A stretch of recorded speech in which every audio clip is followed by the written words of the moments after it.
Even the best espresso machine won't make amazing coffee without the right beans. So, let's talk to an expert to get the inside scoop. Paul Geshos is a professional coffee roaster. So, let's ask him what to look for to enjoy third wave specialty coffee.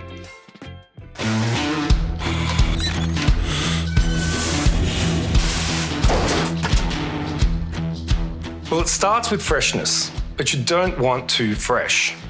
Coffee beans are at their peak flavour from about 5 to 30 days out of roast. Immediately after being roasted, coffee releases CO2, so using it before that 5-day mark makes it a bit more challenging to work with.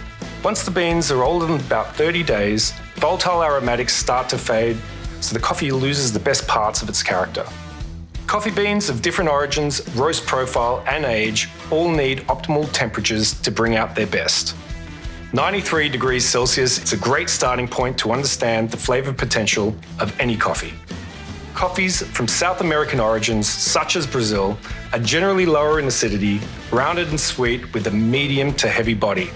Their nutty and chocolatey flavour notes make them a good choice to pair with perfectly textured milk. On the other hand, coffee beans from African origins, like Ethiopia and Kenya, are higher in complex acidity and can be more floral and delicate. Stone fruit and citrus are very common flavour notes you'll experience and make these origins the perfect choice for a single origin espresso or long black. Blending multiple varietals to build taste complexity is something we like to do as roasters, so definitely take some time to truly experience different blends at home.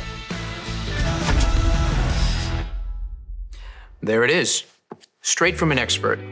Only buy beans with a roasted on date, so you know exactly how fresh they are, and get to know coffee bean origins with their unique flavor properties.